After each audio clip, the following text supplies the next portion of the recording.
இப்போ இள வயசு நடந்தது என்ன, இள பிராயம் என்ன அப்படிங்கிறத பற்றி சொல்லுங்கள். நீங்கள் வந்து கடவுள் மேலே பக்தியாக இருக்கிறதுக்கு எப்படி வாழ்க்கையை அமைச்சிக்கிட்டீங்க அதை சொல்லுங்கள்.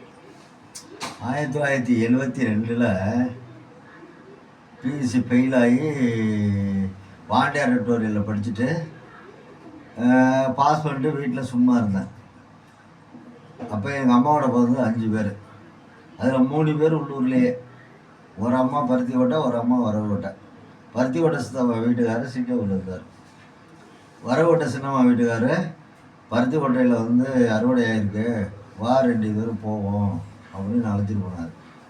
நைட்டு 8 மணிக்கு தெற்கோடைக்கான ரோடு, அதில் மேல்ட பக்கம் ஒரு மேடு, அந்த மேட்டை ஒட்டி கதிர் அடிக்கிறது.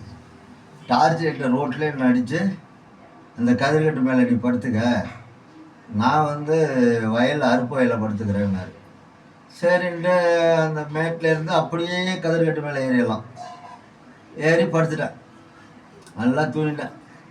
காலையில் 7 மணிக்கு எழுந்திரிச்சு கீழே இறங்கினா அந்த மேட்டில் இருக்குல்ல, வரப்பு இருக்கும்ல, அது மேலே காய்ச்ச வச்சா ஒரே சாம்பல். என்ன அப்படி சாம்பலாக இருக்குன்ட்டு திரண்ட பக்கம் பார்த்தோன்னா பாடை கட்டிட்டு வருவாங்கள்ல மூங்கி, அது அந்த பூ எல்லாமே இருந்துச்சு. அதிர்ச்சி ஆகிட்டேன். அதிர்ச்சி ஆகலைன்னா பெருசாக ஒன்றும் பயப்படல. அந்த மேடு தாண்டி அந்த தெற்கு வடக்கு ரோடு இருக்குல்ல, அங்கே நிற்கிட்டு ஒரு வேப்பம் கொஞ்சம் ஒடிச்சு பல் விளக்கிருந்தேன். வடக்கேருந்து ஒருத்தர் வந்தார் தெற்க வயலுக்கு போகிறதுக்கு. அவர் சொன்னார், அவர்கிட்ட நான் கேட்டேன், இது என்னங்க ஒரே பாடை தூக்குன மரமெல்லாம் கிடக்கு, பூவெல்லாம் கிடக்கு, இது என்னங்க அப்படின்னு. தம்பி இதுதான் தம்பி இடுகாடு அப்படின்னாரு. இப்போ சமீபத்தில் யாரும் செத்தாங்களான்னு. நேத்தான் தம்பி மேலே தெருவில் ஒரு அம்மா இறந்து நேத்தான் பால் தெளித்தாங்க, முந்த நாள் தான் அந்த அம்மா இறந்தது அப்படின்னாரு. நீ ஏன்பா கேட்குறேன்னாரு. இந்த கதிர்கட்டு மேலே தான் படுத்துருந்தாங்க. யார் கொண்டாந்து இங்கே உன்னை படுக்க வச்சது அப்படின்ட்டு நேராக அவர் என்னை அழைச்சிக்கிட்டு அந்த மேட்டு மேலேயே போயிட்டார். போய் அந்த பிரேதம் வச்சு எரிச்சாங்கள்ல அந்த இடத்த பார்த்துட்டு நான் படுத்திருந்த இடத்த கேட்டார். சொன்னேன், 7 அடிக்குள்ளே தான் இருக்கும். அப்போவே என்கிட்ட சிவன் ஆட்கொண்டாரு எனக்கு தெரியாது.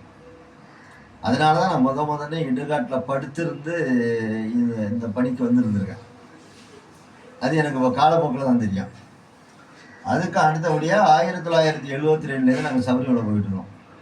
ஊர்லேருந்து ஒரு 30-35 பேர் போவோம். போய் புனலூரில் இறங்கி எருமேலி போவோம்.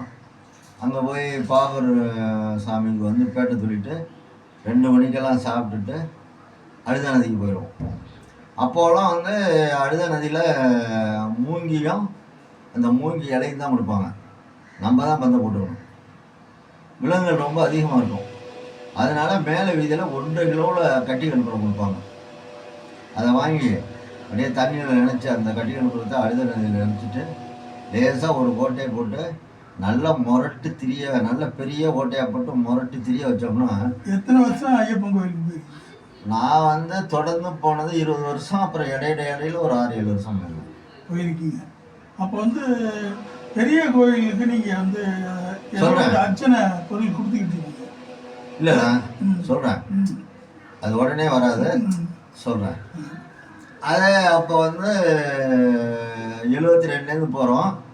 74 எங்களோட எங்கள் ஊர் பையன் குணசேகரன், எங்கள் ஊர் பசங்க எல்லாம் பொடி பசங்க. 74 20 வயசு. எல்லாரும் சொன்னாங்க, குற்றால அருவி தண்ணி ஊற்றுதில்ல, அதுக்கு மேலே போய் பார்த்துட்டு வருவோம் அப்படின்னு கூப்பிட்டாங்க.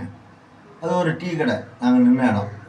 அந்த கடையில் ஒருத்தர் சொன்னார், இப்படியே நேராக கொஞ்சம் வடக்க போய் மேற்க போனீங்கன்னா ஒரு ஒத்தடி பாதை போவோம், அதில் போயிடலாம். நீங்கள் தான் சபரிமலைக்கு போயிட்டு வந்தோங்க, எல்லாரும் குச்சி வச்சுருப்பீங்க, குச்சியை எடுத்துகிட்டு போங்கன்னாரு.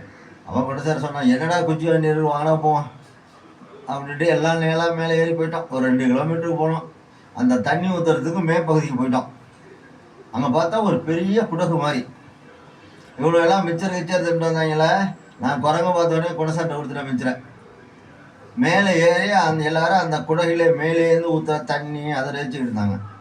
நான் இப்படி திரும்பி பார்த்தேன்னா 3 அடி உயரத்தில் 3 அடி தான் இருப்பார். கருப்பாக கையை பின்னாடி கட்டிக்கிட்டு ஒருத்தர் நின்றுட்டு இருக்காரு. கணுங்காலுக்கு மேலே வேட்டி, இடுப்பு கீழே வேட்டி என்ன 2 முழம் தான், 2 சாங் 3 சாங் தான் இருக்கும் அந்த வேட்டி கட்டிட்டு நின்றுட்டு இருக்காரு. நான் நெருங்க அந்த அந்த குடகு இருக்குல்ல, அதில் மேலே கரையில் மேலே பக்கத்தில் இது கீழே பக்கத்தில் அந்த மலையை ஒட்டி ஒரு குகை. அந்த குகையில் போயிட்டார். நான் பின்தொடர்ந்து குகைக்கு போயிட்டேன். ஒரு 4 அடி அகலத்தில் ஒரு 6 அடி நீளம் அந்த குகை இருக்கும். உள்ளே நுழையிற அகலம் வந்து ஒரு 2 அடி இருக்கும். அது மேலே கையை வச்சுக்கிட்டு, நீ திருடனா, என்னையா இங்கே வந்து குந்திருக்க, ஒரு பாத்திரம் கூட கிடையாது, ஒரு அடுப்பு கூட கிடையாது, ஒரு துணி கூட கிடையாது அப்படின்னு அவரு மேற்கமாக தியானம் பண்ணிட்டு இருக்காரு. ஆனால் அப்போ எனக்கு தெரியாதெல்லாம். சரின்ட்டு பார்த்துட்டு வந்துட்டேன். இந்த பசங்க பூரா என்னடா அப்படின்னாங்க. யாரோ ஒரு திருட வந்திருக்காங்கடா, வாங்கடா போன்ட்டேன். அவங்க யாருக்குமே அவர் காட்சி கொடுக்கல. அதுதான் அதோட பெரிய சிறப்பு. 2001 நான் வந்து குருகுலம் மேற்கு வியோ. அப்போ என்ன பண்ணுறோம்னா சாகுபடி பார்க்க போகிறோம். கிராம நிர்வாக அலுவலர் எத்தனை வருஷம் அதில் இருந்திருக்கீங்க? எதில்? கிராம நிர்வாக பணிபுரிந்தது எத்தனை வருஷம் பணிபுரிந்தது? 27 வருஷம். 27 வருஷம். அதில் ஏதாவது விசேஷமானது கடவுள் சம்மந்தமாக இருந்திருக்கு? சொல்லிட்டு வர, அதான் சொல்கிறேன். சரின்ட்டு அந்த மூப்பனார் தெரு போகும்போது ஒரு துர்கையம்மன், அதை சுற்றி ஆடு, மேலே வந்து ஓடு சரிஞ்ச நிலைமையில் இருக்கு. பார்த்தோன்னே இந்த கோயில் நம்ம கட்டினா அந்த எண்ணம் வந்துட்டு. சுப்பந்தி தங்கராசு மாயாண்டி 2 பேருமே, ஐயா இங்கே யாரும் எந்த காசு தர மாட்டாங்க, நீங்களும் காசு வாங்குறது இல்லை, ஏன் உங்களுக்கு இது தேவையில்லாத வேலைண்ணே, இல்லை அந்த அம்மாவுக்கு நான் வளர்ப்பு பிள்ளையாக கட்டுவேன் அப்படின்ட்டு வராகி மோகன் அழைச்சிட்டு போய் பாலாலயம் பண்ணேன். 2001 கொஞ்சம் கொஞ்சமாக கட்டுறேன், முடியலை. 20க்கு 20 மண்டபம், 10க்கு 10 கற்பவரம். சோழ காலம் மாதிரி அந்த கலசம் வந்து கல்லாலேயே ஒடுக்கி கொண்டு போயிருக்கும். மேலே வந்து சந்தனங்கள் வச்சு, அது மேலே வந்து வெள்ளி தகடு வச்சு, அது மேலே தான் கலசம். அதுதான் முறைன்னு நான் நினைக்கிறேன். மற்றவங்க எப்படி நினைக்கிறாங்களோ. சரின்னு கட்டிக்கிட்டு இருக்கேன். என் பிள்ளைங்களை படிக்க வைக்கிறப்ப இந்த 2008 பெரிய பொண்ணு கல்யாணம் வரப்பெல்லாம், உன் பிள்ளைங்களுக்கு கல்யாணம் பண்ணுவோ, உன் பிள்ளைய படிக்க வைப்ப, என் கோயிலை முடிக்க மாட்டியான்னு கேட்குற மாதிரியே இருக்கும். அப்போல்லாம் அழுதுருவேன். 2 துண்டை எடுத்துக்குவோம். சவுண்டு ஊக்கி வச்சுருக்கதான் என்னென்னு பார்த்துக்கிறேன். இன்னொரு துண்டை எடுத்துக்குவோம்.